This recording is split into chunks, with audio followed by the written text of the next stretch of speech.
Richard Dawkins has repeated it, and Lawrence Krauss has repeated it.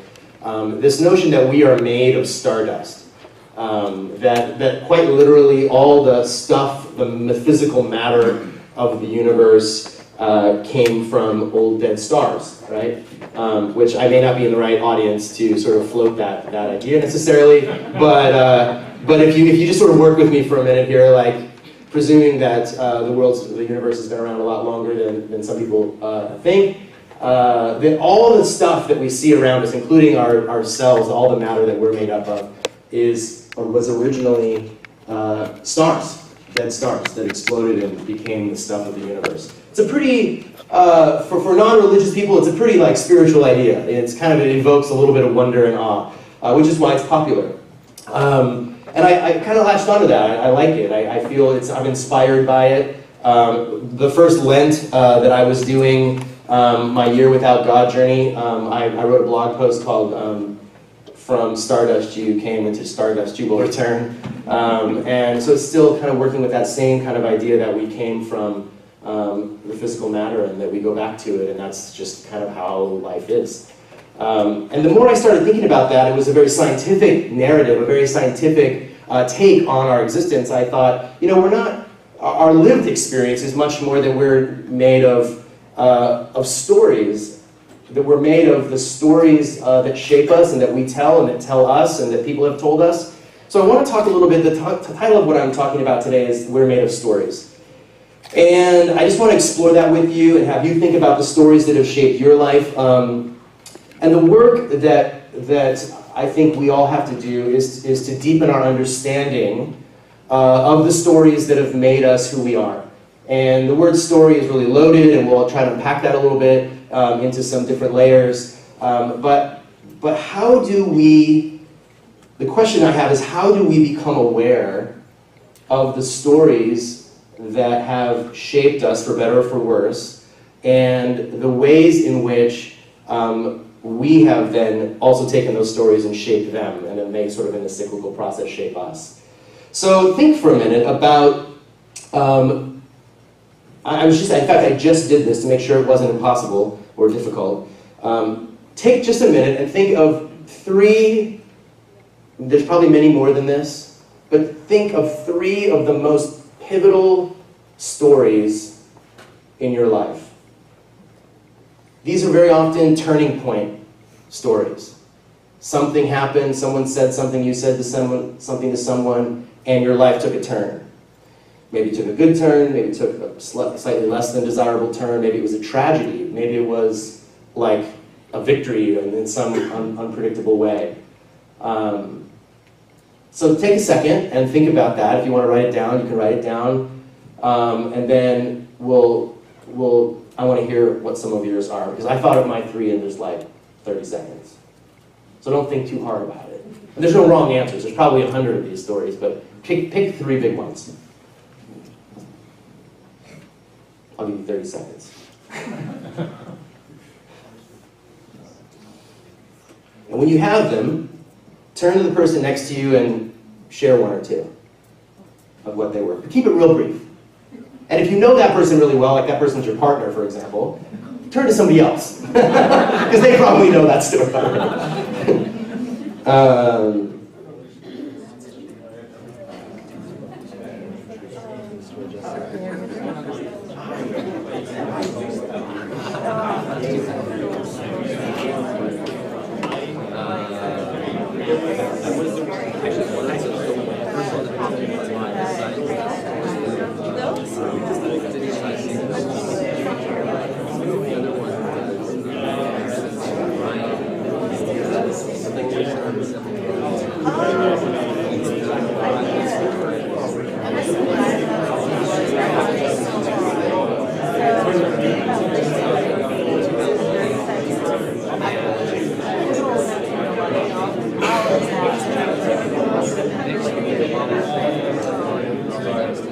Okay, that's probably not enough time to switch if you haven't heard from the other person and hear one of their stories.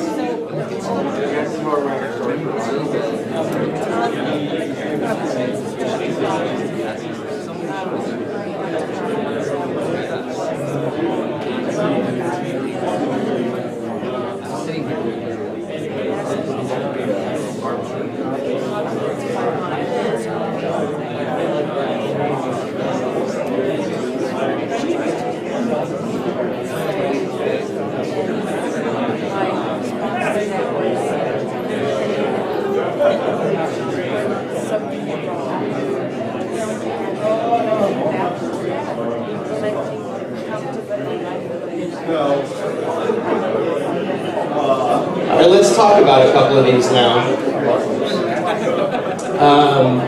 Someone really wise once said the unreflective life is not worth living, right? Sometimes we like to attribute that to Socrates. Nobody really knows what Socrates said.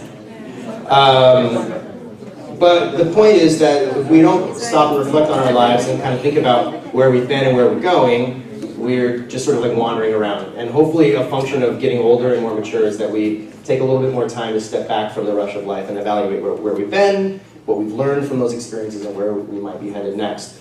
So someone want to volunteer a story that shaped you? You want to tell a story? Yes, sir. For me, it was when I was 3 years old, and my dad died, and I understood that was how I learned about how people were alive or how people were dead. And if they're dead, they don't come back from being dead. That's huge. Yeah. And early. Yeah.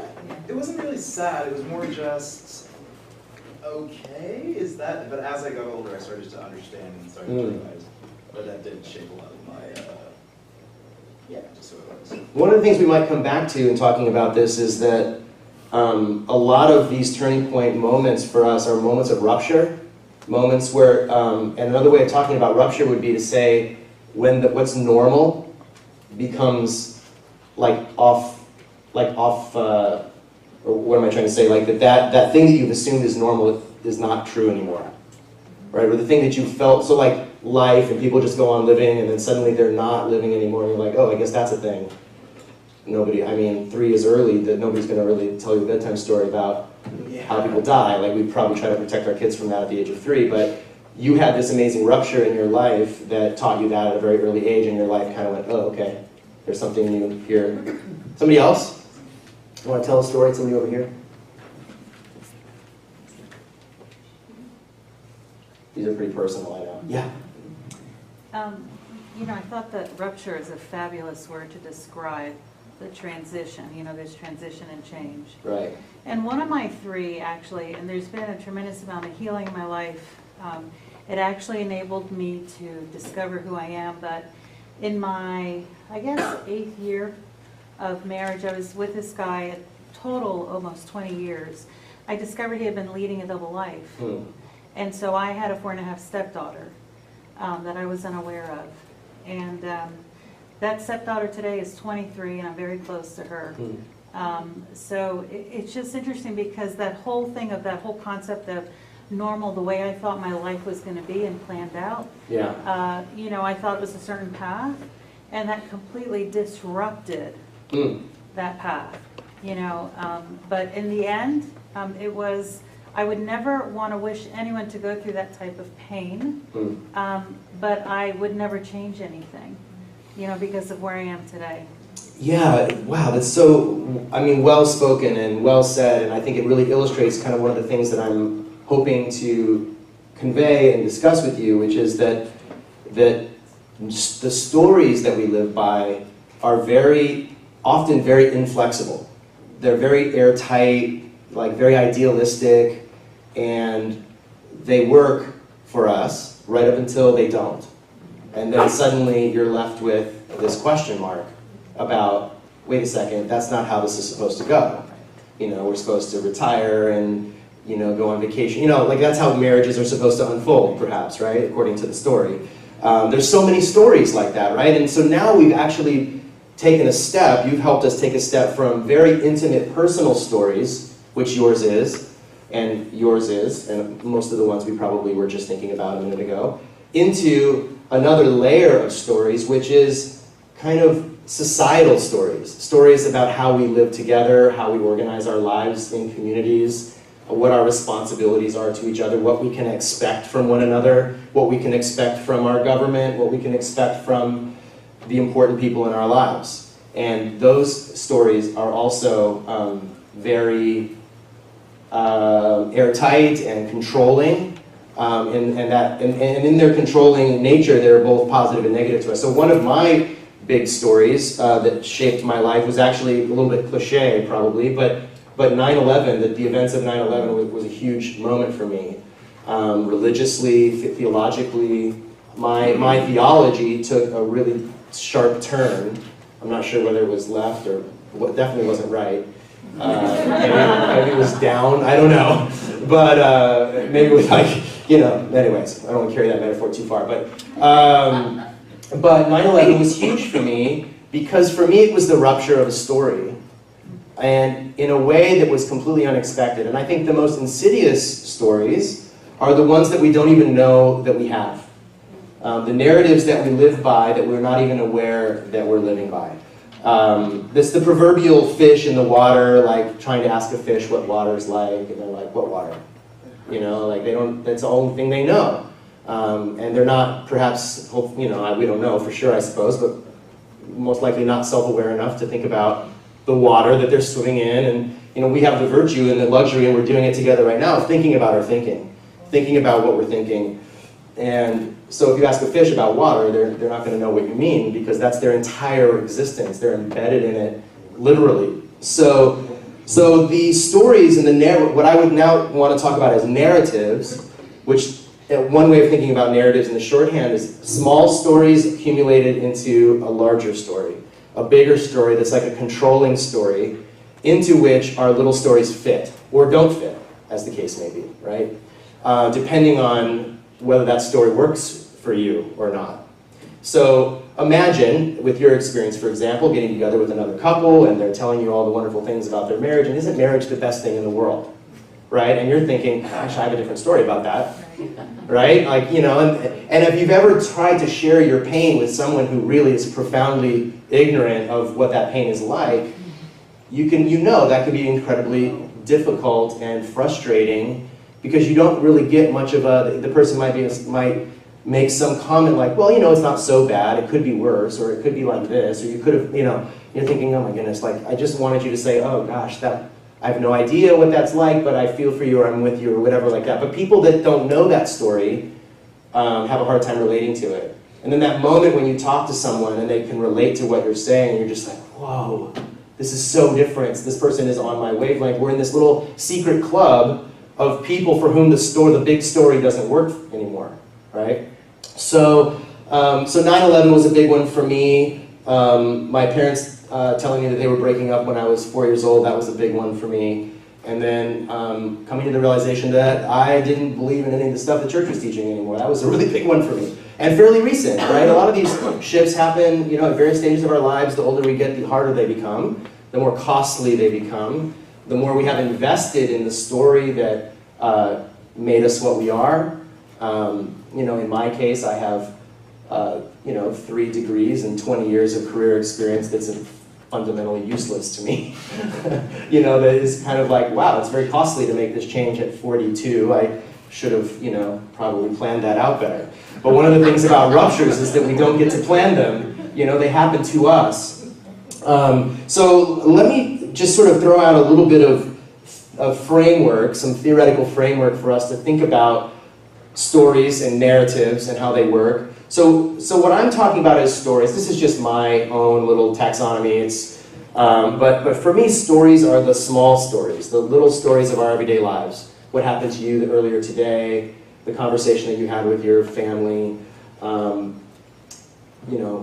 just the little events, right? And sometimes big events of your life, but they're very personal, individual stories. It could be a story of what happened in the news today. That Trump met with Putin. Like, that's a little story, right? Actually, to be honest, it's a pretty little story. Presidents meet with one another all the time. So it's not as big as the media often makes you think. It's just a little story. Now, it's an interesting example because that story may fit into a narrative, right? A larger story of which that little story is a part. And so stories kind of cluster together and form narratives, and what we've been talking about as narratives are these social stories, what Charles Taylor calls social imaginary. It's an imagination that we share with one another about what's normal or what's real or what's important or what's of value. And societies cohere together around these stories that make sense of the world and teach us how to respond to one another, teach us how to act. One of the things about being human is that we learn these codes. So if I walk up to you and I put my hand out, you're probably going to put your hand out, right? Like, except you had your hand around him, so that was a little awkward. But you know, we know what that means, at least in this culture. You know, and so we have these shorthand things. These are ways of thinking about our social life together that we don't have to constantly be managing these small little interactions. And then what philosophers sometimes call meta-narratives, this is the effort that we sometimes engage in, probably those of us in this room quite often engage in trying to find one big story into which every other story fits and makes sense. It's something that our brains do. We want to fit all the little details into one big story, have it all make sense. And so we do that. Societies have been telling these kinds of stories for as long as there have been societies to tell stories. And they usually involve things beyond our observational skills. So it could be stories about gods, stories about origins, stories about where we came from, why we're valuable. Religions are these kinds of meta-narratives, as are political philosophies. Political philosophies often try to encompass all of these and try to put all these stories and pieces of the puzzle into one grand narrative. And there are problems with those that we don't probably have time to go into right now, but what I want to say about these stories is that we often think of ourselves as the authors, that we're writing our own story. And to a degree, we do that, right? And I think the more self-actualized we become, the more empowered we are as individuals, the more we have control over our personal story, and we do a great deal of work to write the story that we want. But for me, at least, and I'll just testify personally, the older I get, one of the greatest sort of aha moments for me as I've gotten older, and maybe it comes with parenthood or just aging in general, is how little control I have over pretty much everything in my life. It's a very discomforting, frustrating, humbling. The first thing is with kids, you have these kids, if you do, and you think you're in charge of them, and the government tells you that you're in charge of them, and if you screw it up, you're in big trouble. And psychologists tell you you're in charge of them. Your therapist is like, don't screw them up, and you're like, I promise, don't think of a pink elephant, right? You're just like, I'm gonna screw them up, like you're just panicking about that. And then they just go off and make up their own minds about things, and they just decide to have their own personalities and temperaments. And like, I was such a nerd in school and wanted to get straight A's. My kids could care less about school and grades and all that. It's very humbling. And so I realized that I have very little control over my life. And in the context of what we're talking about here, it's to say that we think of ourselves very often as the authors of these stories, our personal stories, but also these bigger stories. But what's probably, I suspect, more true is that these stories are telling us. So we think we're telling stories, but they're telling us. We think we're writing stories, but they're really writing us. We're being inscribed, like it or not, into a narrative about how the world works and our place in it until we wake up to that reality, and then we can try to assert some control over our own destiny and our own future.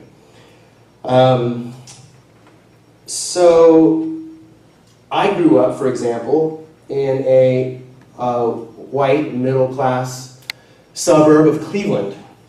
Very inspiring place. And I only later discovered that, years later, that it was a primarily Polish immigrant community. And because all of the, phenotypes of Polish people are very similar to my own, I never noticed that I was among any other people besides people who looked like me and acted like me and drove cars like my folks drove cars and went to work like they did. We just were all the same, right? And so I'm already being inscribed by this story, this suburban, middle-class, American story about what normal is, right? It's not anybody's fault at the micro level. It's a big thing, right? If only we could find that one, if only we find that the racist and get rid of him, it's probably a him, then we would just solve the problem, right? But we all know that it's not quite like that. It's all mixed into everything that we do. So in a way, it's not my parents' fault that I grew up like that. That's just how we grew up. That's just where I grew up. It was many, many years later before I started meeting people that were different than me, that challenged my normal and the things that I took for granted. And I'm grateful that it happened fairly seamlessly for me. But I think it's those moments when we are challenged and confronted by something that is outside of our norm, outside of the narrative that shapes our lives. Another one is, and this is partly my 9/11 story, and after 9/11 I started thinking a lot more critically about my politics and my theology, and the way the two were way more connected than what I had suspected before, that anybody had told me. And so I started looking into those things. Now I grew up, I'm a Gen Xer, I was born in 1971, which puts me kind of right in the middle of Gen X. I'm old enough to remember that there was this story that we all used to depend on, which said that if you worked hard, you would make an income sufficient that you could buy a house, which you would pay off in 30-ish years, and that you would retire and you would have this place to live and you would, be financially secure. Do any of you remember that story? No one? There's people in here that remember that story. Yeah, you remember that story. How many of you, this would be interesting, how many of you really never were embedded or written, sort of inscribed by that story? They just never really depended on that or felt any confidence in it. Any of you? Yeah, a bunch of you. The younger ones, I'm guessing. Where, you knew that your parents had a house, but I remember the first time, one of the times that my grandmother and I were together, and we were at somebody else's house, and they had this pool that was overlooking this vineyard. It was beautiful, and I said, oh, wouldn't it be great to have a place like this? And my grandma said, oh, you can have a place like this. And I said, no, Grandma, I can't have a place like that. In those days, I was a denominational employee. I was making what I now realize was a pretty good salary.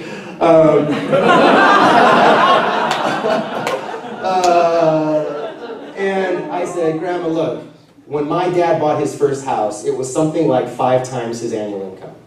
So maybe he made 10 grand a year in those days, and the house cost $50,000, right? And he mortgaged it over 30 years, and that's how he bought his house. Today, in the neighborhoods around where I live, if you make $50,000 a year, it's 10 times your annual income to buy kind of a starter 2-bedroom bungalow with no driveway or any place to park, right? So that's the difference, right? It's not apples and apples, it's 2 different stories. And so for my entire life, I've never even imagined, I've imagined it, but it's kind of the way that I imagine, like, what it would be like to be in the Matrix. Like, to own a home. Like, I just don't even think about it. Like, I don't spend any mental energy on it. I don't dream about it. It's a fairy tale to me. Now, if I happen into a career where I make a bunch of money and I'm able to buy a house, but even the way I'm talking about it right now makes it sound like buying a house is a function of winning the lottery, right? Like, if I just were to hit it rich and make a bunch of money, then I could buy a house. So that story about the American dream, that's the kind of name we could put on that story, that if you work hard, you'll get ahead, and the people that aren't getting ahead just aren't working hard. You see how the converse of that works. That story works to exclude people that aren't achieving the things that the story says they ought to achieve. Or the people that are law-abiding will be left alone by the authorities, right? That's a story about how the cops are there to protect you. That's a story that I grew up with. My parents taught me to respect the police, that they were there to protect me. As long as I wasn't doing anything wrong, I had nothing to worry about. And to this day, as long as I'm not doing anything wrong, I have nothing to worry about because of the way that I look. But that's a different story for other people. You see how that story works for some people but doesn't work for other people. And for me, one of the greatest and the most rich experiences of my life and I've been fortunate, I don't know how else to describe it, I've been fortunate to be in proximity and friendship with people who have let me in on their story. that helped inform my own and my own understanding of how the world works. Because I really don't think that we can think our way out of some of these stories. Like the fish can't think their way out of understanding what water is. The only way for the fish to really understand what the water is for someone to pull the fish out of the water and be like, now how do you feel? Right? And it's like, no, put me back in the water. Right? Now suddenly the fish knows exactly what the water is when they don't have it anymore. Now they're suffocating. And I've had people who have graciously pulled me out of my water, usually not intentionally, but just by circumstances of being in their life, pulled me out of my water such that I could look back at it and say, oh, that's what that's like. And these, I don't know, for me, these are the kinds of things that we all are, if we want to live these self-conscious, self-reflective lives, have to engage with. And of course, the people in this room are, you all are much more experienced and experts at this type of reasoning than a lot of groups that I talk to. You have discovered these things already. But I feel that we are in a time, and you may feel this with me, that we're in a time when the narratives that have held us together, whether that means my psyche, that's held my psyche together, or more collectively, the narratives that have held us together as a community, and you can talk about that community in any way you want, whether it's like a denominational community or whether it's a national group like the United States or another country, whatever that grouping of people is, the narratives that have held us in that orbit are failing us. And probably ought to fail us, but it doesn't mean that it's any less painful or difficult for those ruptures to happen. And we are, I feel like, in a really challenging moment where the defining narratives are crumbling. And oftentimes what happens is that's scary for the people for whom the narrative was normal, right? So the people who have counted on that narrative the most are the ones that stand to lose the most, right? From that crumbling of that story. And so they're not just going to stand by and let their friggin' narrative fall apart. Like, they're going to try to shore it up, right? They're going to try to bolster it and fake it and hopefully try to put it back together.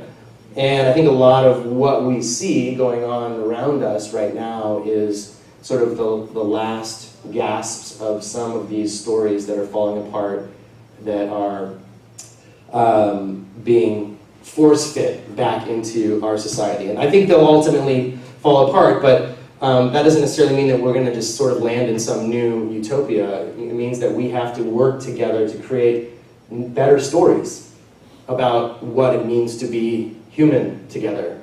And one of the things that I'm constantly saying, on my podcast and with people who are losing their faith and who have lost their faith, and in general, people who have lost their faith are people for whom that story doesn't work for them anymore, or they've discovered that it has these major problems that have left them bereft. And usually my thought in that moment, and for myself included, is to find a better story. These are constructs, right? These are constructs that we write and that then in turn write us, but that tell a kind of cohesive story about what's important. And we can write a different one. We can tell a different story.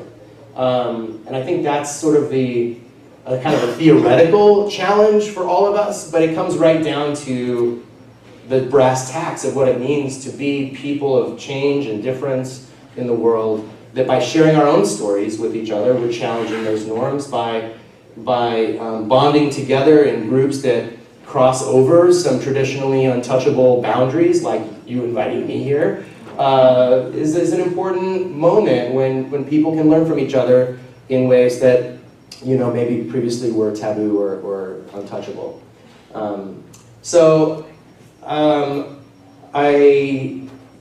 This is a thing I've been working on for a while, and I have a whole talk I do about narratives and about how when one narrative fails, others are there to take its place. And usually I'm talking to atheist groups who think that because they've overcome this sort of narrative about God and religion, that they're now free, right?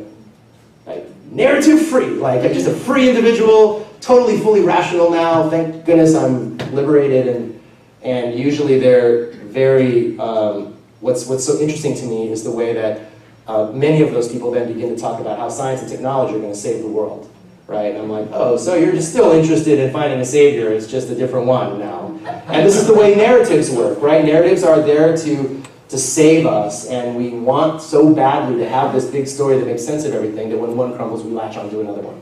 And my conviction is that there are no big stories like that there aren't any real salvific kind of stories like that. Now you'll probably, they disagree with me about that, but that's my experience and my suspicion. And that every time someone tries to craft a new big story that fits everything into it, people are left out. And then often those people are subjected to abuse or death, and so that it protects the sort of hegemony of that new story. It's sort of like when the Olympics come to town, right? And that's a story, right? Once you start thinking like this, you'll see them everywhere. The Olympics is a story about harmony and unity and national pride, but also global unity and global pride and how we're all one big happy family. Except for the homeless people that live around the streets that we got to get rid of so that when people come to town, they think that our city is amazing. Right? So we literally scoop these people up off the street and take them somewhere else so that when people from the world come to our city, they don't see the poverty and the brokenness of our city.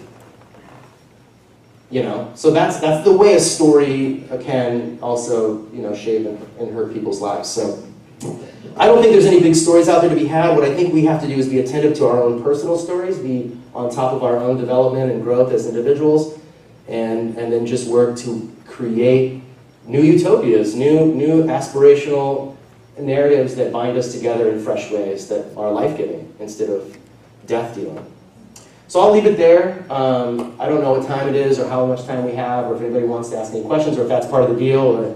Yeah, got about 20 minutes. Oh, do I? Wonderful. So now you can pepper me with questions about my loss of faith. Yeah, Keisha. One of my questions would be, what are some of the standards you use when you're inviting people to write news stories for themselves? What are some of the standards you use to judge the validity or usefulness of the news stories? Yeah, well, it's such a good question. I was listening to a podcast driving down here called Very Bad Wizards. Do any of you know Very Bad Wizards? Tamler is actually a former Adventist from Loma Linda. So it's a psychology professor and a philosophy professor who do this podcast together. They're fantastic and profane and funny and all the rest. And so the psychologist is doing social psychological research at Cornell University, and he was talking in this episode about whether it's possible, or the real limitations of measuring pleasure and pain. So for instance, if you say, people go to the doctor and the doctor says, on a scale of 1 to 10, how bad does it hurt? Where 10 is the worst thing you've ever felt in your life, right? And so as long as it's an internal scale that's with you, you can say, oh, that's about a 6. Or as they said, just enough so that you get the Vicodin. It's probably best not to say 4 because then you're going to get Advil. But if you say 7, you might get the good stuff.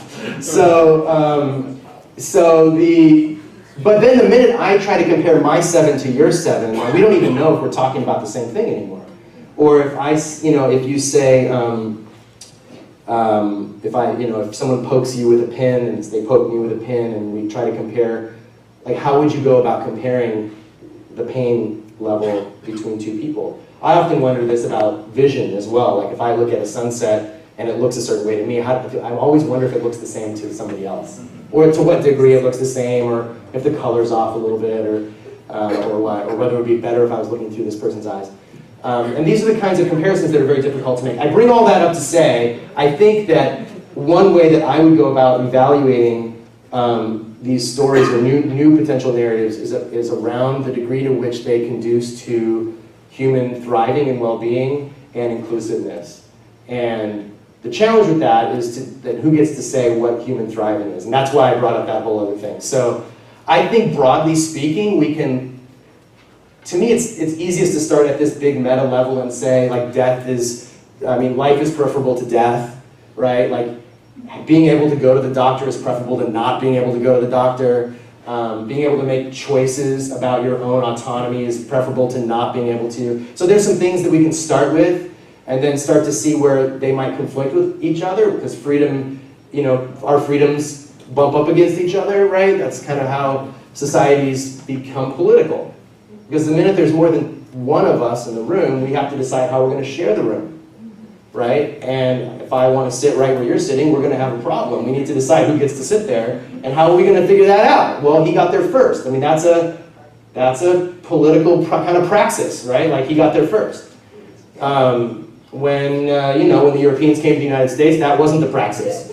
Like, they were like, you were there first, doesn't matter, we're coming in, and they would just throw you out. So this is the kind of way that I would start to think about it, like where it conduces to inclusivity. When I was at the church, we were always asking, like, who's not part of this conversation, and how we can, structure more equitable spaces. Occupy attempted that, and I think it revealed some of the challenges of that. I mean, I think the larger the group gets, the harder it is to be like a participative democracy, and then we start moving to representative, and so anyway, all those fissures are there. But I think on a small scale, like, how do we create systems that are not blatantly exclusive, that are not blatantly homicidal? I mean, we could start there, right? Like, the police shouldn't kill unarmed people that are running the other way. Like, it's just, basic stuff. That life is preferable to death, and that health is preferable to illness, and that access to care is preferable to dying alone, things like that. So, but I think it takes conversation, it takes dialogue, this kind of dialectic experience of sharing stories and experiences and learning from one another. It's very vague. How would you say? I like the thriving model, and it can be difficult when stories conflict, or big stories conflict around what that looks like. So, for example, for this group, many of our congregations and or families have a very narrow band of what thriving looks like for us, and our experiential model of thriving is very, very different from theirs. So where we say, life is great, and they say life is terrible, and they're looking at the same life, but they have different meanings and philosophy on it. So, I think the larger point about those stories conflicting is a background thing, but we still have to choose which story we live out. Yeah, it really brings up an interesting point, which is, I think, the difference between ideology and materialism. So I think what can be tricky in ideologically thick communities, which I would call churches ideologically thick communities, where the ideology trumps the experience of people, like the actual lived experience of people, where the lived experience needs to be force-fit into the ideology. Like, you must think this way or feel this way. You don't feel that way, you feel this way. Like, I think one virtue of one gift I think I've experienced for having sort of parted ways with my faith tradition is to say that all I'm left with is to evaluate well-being on the basis of how everyone's doing. So if I look at you and you tell me you're thriving and you're happy and you have the things you need, then I think that that's great, right? But if you say, like, I'm working 2 jobs and I can't pay for health care, and my kids are going to daycare, I hardly ever see them, that to me strikes me as not great, right? Like, we can work on that. So when someone else is trying to tell you what your thriving looks like based on some abstract ideal, this is how oppression happens. Right? And it could be religious, it could be political.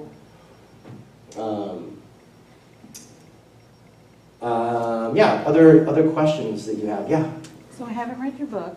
I haven't read the book. So you're right on time. Around time. I'm working on it. Only I've read it. So I've heard a little bit of your story. Yeah. And your story has changed. Mm-hmm. So how has your narrative, and have you replaced your story? This is what this is all about for me.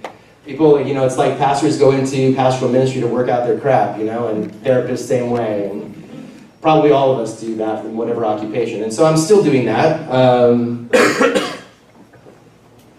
So my experience was that very, very slowly, almost imperceptibly at times, the Christian story failed for me.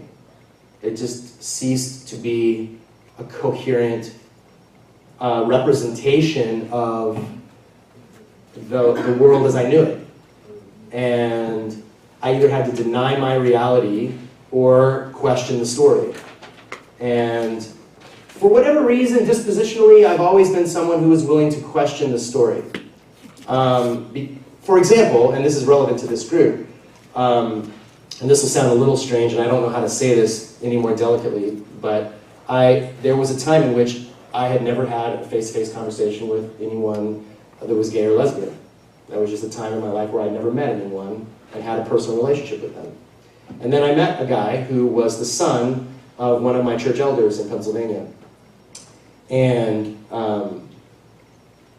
he told me his experience and of being rejected by the church, and how he used to play the piano for the church, and now he couldn't play the piano at his former church. Now they had just moved to my church in Pennsylvania.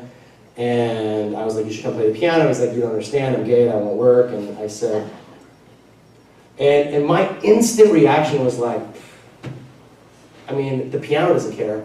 Like, I was just like, you play the piano, right? Like, I don't, and then I thought about it and I realized, oh yeah, I get what he means. And I asked him, and it was interesting, and this is like true confession, but I don't have to worry anymore, I can tell you anything. So it was New Year's Eve and we were both a little drunk. And you can't fire me because I quit already. And so we were being a little confessional about things, and I asked him, I'm like, what's it like growing up gay and the church and all this stuff? And he told me. And he told me of taking attempts on his life. He told me of driving recklessly intoxicated, just being super careless with his own health and well-being. And also like being sexually careless as well, and just trying to figure out what he was up to, and really coming to the end of his rope and trying to get his head together. And he was like 23 or something at the time, so he still had a lot of life ahead of him to figure that all out, as long as he didn't kill himself in the process. So I was just like taking all of this in, and the point of that whole story is to say that my instinct was to accept him and question the story, because he was sitting right in front of me. Like he's physically like right here. How do I deny his experience and say, well, sorry, like, you're obviously lying to me, or you're obviously hiding something, or you're obviously willfully deceiving me, or you're obviously thumbing your nose at God because the text says, my mind just couldn't get my head around that type of interpretive process. So I just, almost without realizing it, I just said, God must love LGBT people too, so what's the big, and I just moved on. It was never a huge, big crisis of faith for me. So that's just been my disposition. So when I came to the end of, my Christian story, I had been, sort of back shelving, or top shelving, back burnering, I don't get my metaphors, all of these problems that I had with the Christian narrative. And I don't mean this facetiously. When the church finally released me, I was free to just kind of think about all the things that I had told myself were unthinkable. And those of you that were part of the Hollywood church from time to time, it's nice to see friends, know that we were sort of playing around the edges of atheism while I was toward the end of my time there. The whole idea of the death of God and what it would mean for Jesus to die on the cross and be forsaken by his Father. And we were toying with some of those big, big questions, because my suspicion is that we all, from time to time, feel like God's forsaken us. And we're like, on a bad day, you might think, gosh, there's no God. If there was, why wouldn't he fix this or do something about it? So we just stepped into those, questions rather than hiding from them. But I was still hiding from a bunch of them in my mind, because I knew that my career and my marriage and everything was connected. So when that burden of sort of being the proxy believer for my church members, I was free to be my own sort of believer or non-believer as I chose. And I had never had that freedom since I was like 19, since I started college. So, though I had studied and read, philosophy and theology, and I had all this kind of ideas in my head, they were neatly organized into things that I could talk about in public, things that I couldn't talk about in public, things that I wouldn't even dare let myself meditate on for too long. So yeah, that's kind of how and then we came up against some very specific challenges in the local church, my leadership with the conference, and I just said, to the then conference president, and I realized I had been lying to him for a long time, telling him I was a good Adventist when I wasn't, because I knew that's what he wanted me to say. And I wanted to keep my job not because of the money, but because I really liked what I was doing. I really liked the community. I loved the community. I loved the people. We were doing great stuff. But I finally came to the end of that dissonance for me, and I just said to him, it's Truth Day. Ask me whatever you want to ask me. I'll tell you the truth. So we went down the list, and there wasn't a lot left at the end. I wasn't like an atheist at that point, but I didn't believe in a short age of the earth. I didn't believe that the church is the remnant church of the one chosen special group of Christians that are going to save the whole world. So there's a whole host of things like that I was like, no. And he's like, well, I guess that's it then. So that's kind of where it ended. So it was one of those walking out into the light after they left the conference. I was walking out blinking in the sunlight, like, what just happened to me? Kind of like, oh my gosh, this is a whole new world. That moment when things have shifted, but you don't know yet how the ramifications. You're like, things are going to get weird, and you don't even know yet how weird. And so for a while, I just wrestled with that. I went to Nicaragua for 6 weeks and studied Spanish, and just to get away, and it was one of the best decisions I ever made. I tried to write while I was there, I just couldn't do it. And then when I came back, I just started drilling down. And I thought, well, I'll find another Adventist church to go to, because I'm Adventist, and then I felt immediately the dissonance of that.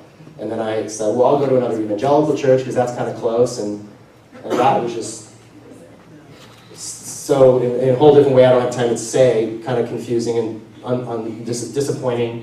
And I tried a bunch of other things and talked to a bunch of mentors, and at the end I just realized that the whole thing was broken for me. It was just, and the most telling and revealing thing was that there was never, there was a little bit of a emotional crisis in all of it for me, but there was never this really catastrophic, like the building came crumbling down. I kind of just walked out of it like, all right, well, facing the world as it is.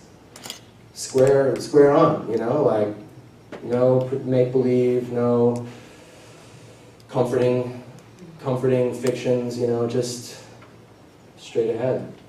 So, do I wish we could all live forever? Sure, that would be great. And maybe you all will. I've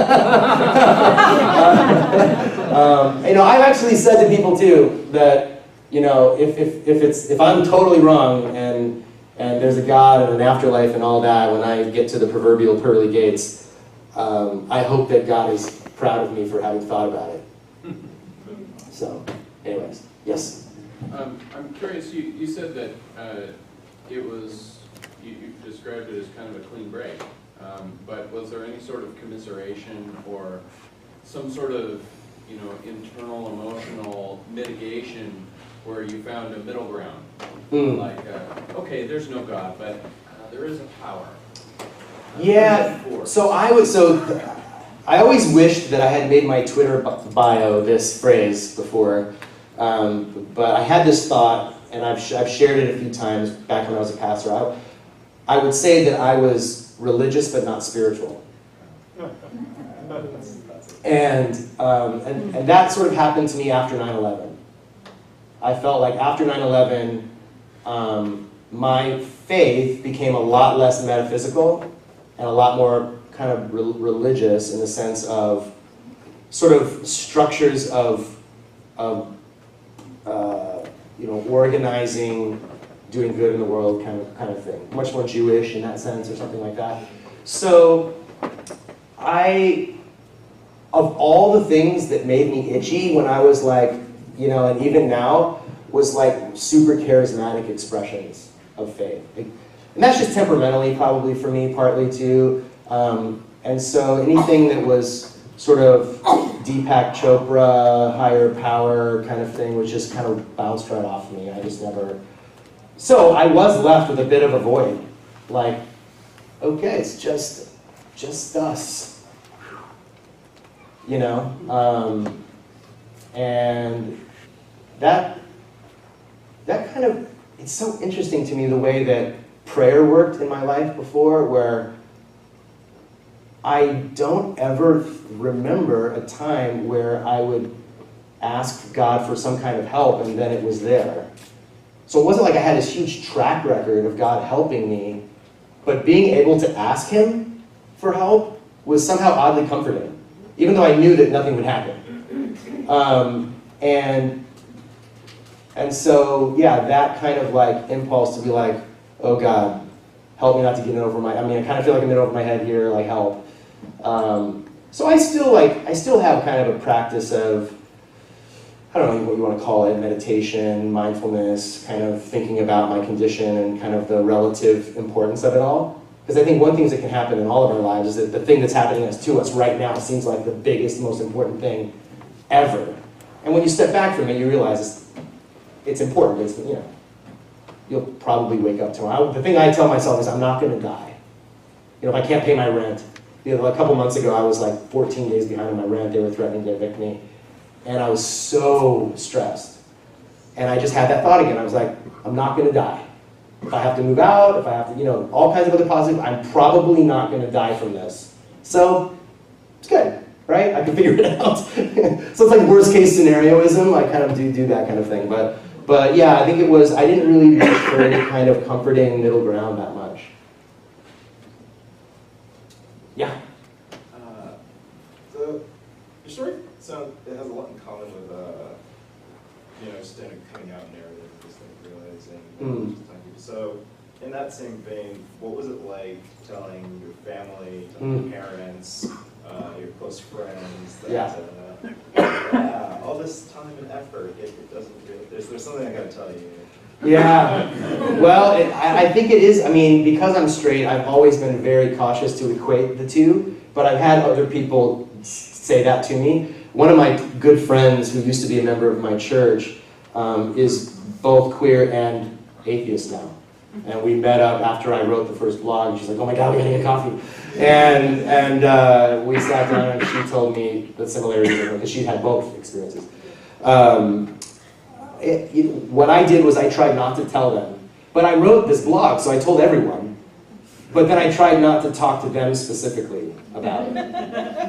And then my grandma's the best. I have one living grandmother, she's 93 now.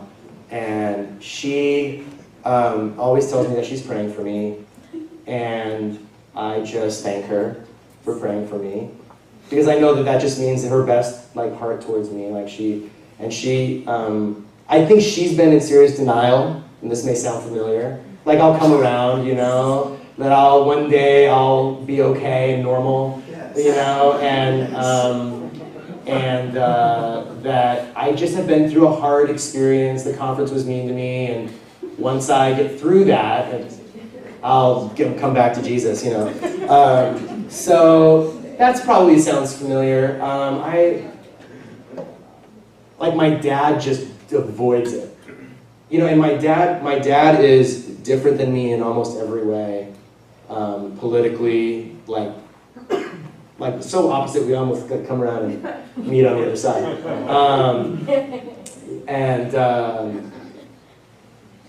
So he tells me about, because he works for a couple of the churches in the conference, and so he tells me church gossip, and I still know most of the people, and so I entertain his stories about who's the pastor here now, and who moved to where, and what this person said about, you know. So it's awkward. It's awkward. And my mom is more like the spiritual but not religious type, and she wants to get me to commit to some kind of higher power of some sort. And I'm just like, sure, I'm very very not confrontational with my parents and my family. I'm just, like if they say something that sounds remotely like I can maybe agree with it, I just go ahead and like, oh yeah, that little piece of what you said, I totally That's all you get that. Yeah, instead of being like, you know, argumentative with them. Because I honestly I care more about them than I do about them agreeing with me. I don't want, my biggest fear in all of this was that I would hurt people, and I did hurt people, unavoidably. Not in like mortal ways, or ways that they won't recover from. I think people need to be challenged about their beliefs. So, in as much as my like living, breathing presence challenges people, then I'm okay with that. But I don't try to push it. Yes? I'm at a place where I feel like I respect my future self enough to say that if one day I come to a place where that makes more sense for me, I respect the possibility of that happening. At present, I don't feel that way about God. I feel I have a personal relationship with a source. What are your thoughts on your future self? How do you respect your future self in that way of being potential future self having different thoughts? Wow, that's a great question, and also a very like insightful way of thinking about yourself and the world. Yeah, I mean, I try not to foreclose on things too hastily, if at all. What's interesting to me about my experience and the current political discourse, maybe not even current, but just for a long time, is that on the one hand, we celebrate people who are able to change their minds about things, but when they do, we excoriate them for changing their minds. Yeah. So like a politician who comes to a new insight and says, gosh, I was wrong about that, is now a flip-flopper, you know, and kind of can't be trusted. But, you know, like the fact that you're on the other side of that question from them means that you would like them to come to your side, right? And now they did. It's just such a weird phenomenon. So, to me, the idea of remaining like open to future possibilities is something that I prize. What's ended up happening is that I'm very skeptical of any conclusive anything. I'm very much a person, and even I would say even when I was a pastor, the things that consumed my mind and my time and my energy were the things that impinged upon our lived experience here and now, like right now.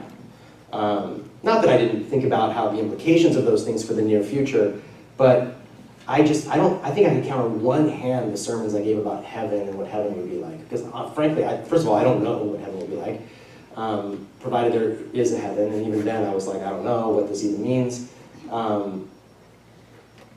It's sort of beyond my ability to like conceptualize that, so my time's better spent like on things that I can say something intelligently about.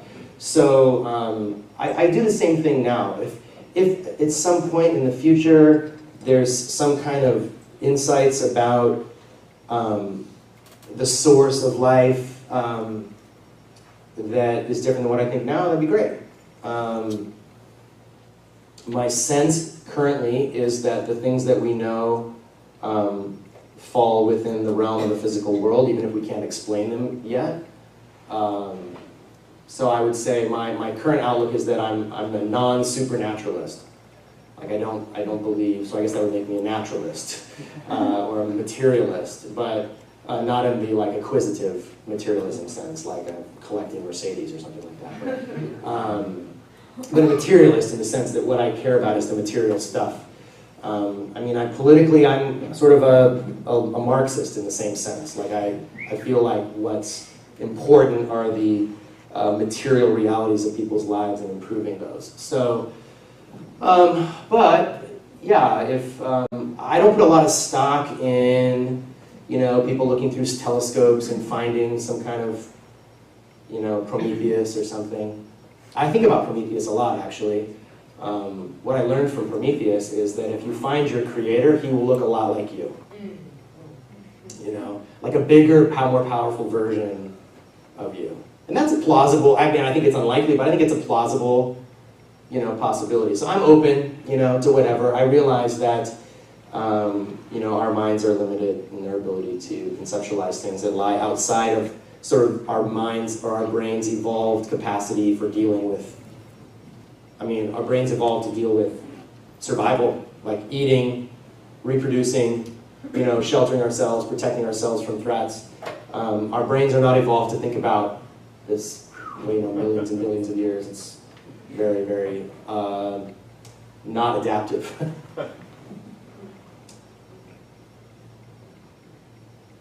This is fun. Lay it on me. Yeah. Any like books that you would recommend that have really inspired you? Or... Do you want to make it more like what kind of books or what kind of just something you would recommend. Yeah.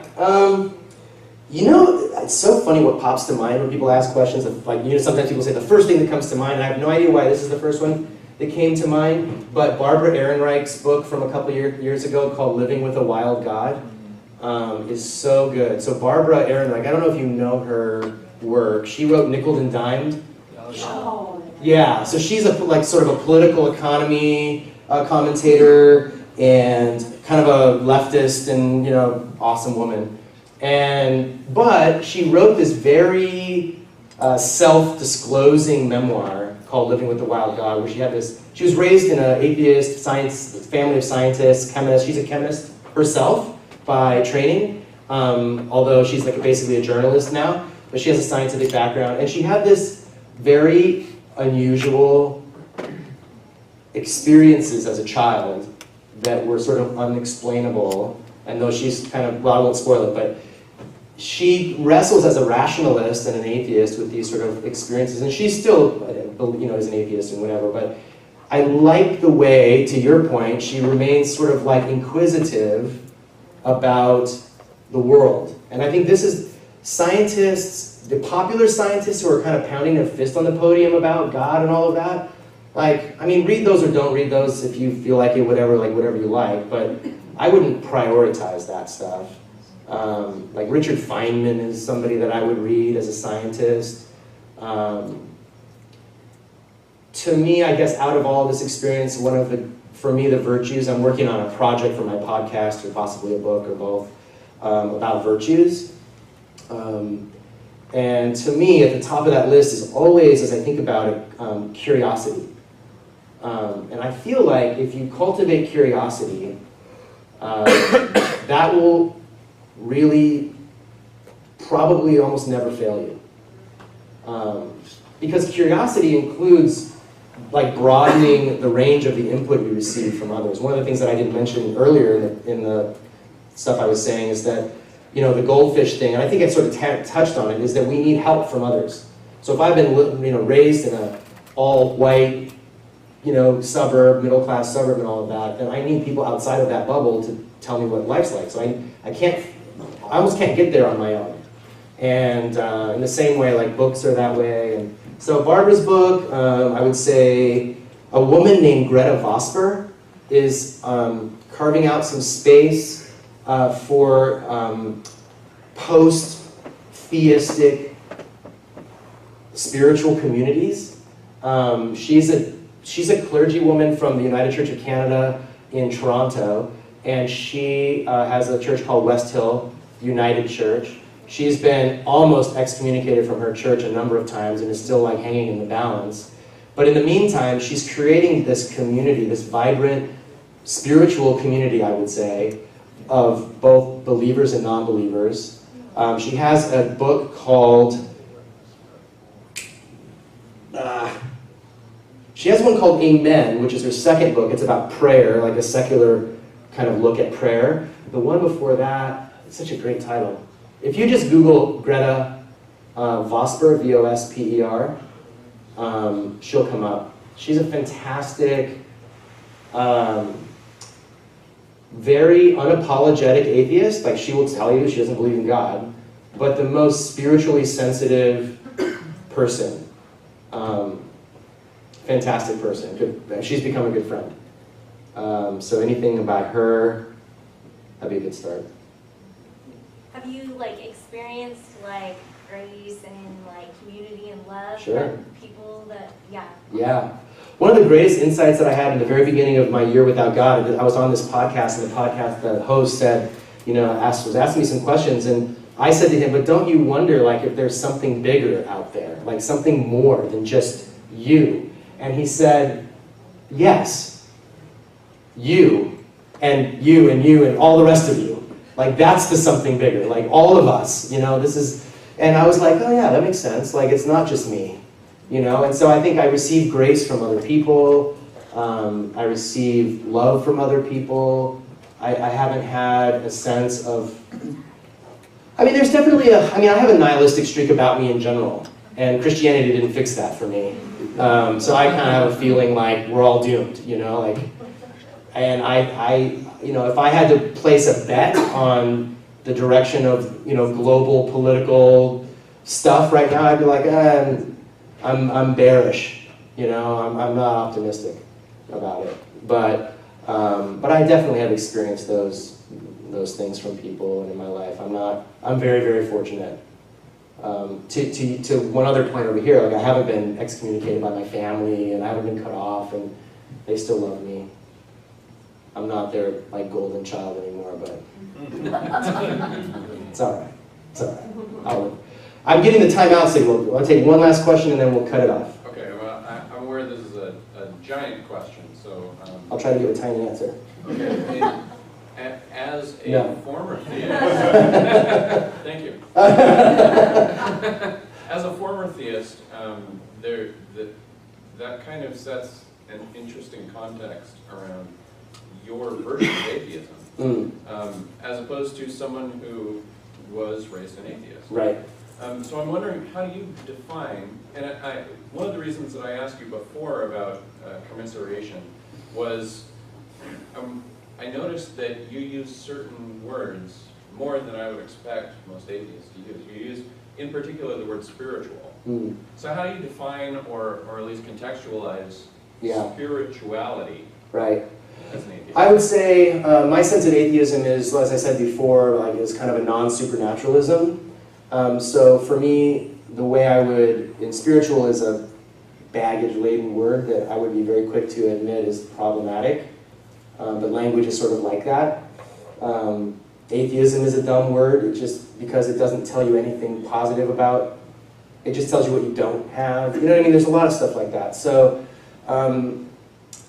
I would say spirituality for me is anything that attempts to get at the sense that we are more than the sum of our parts.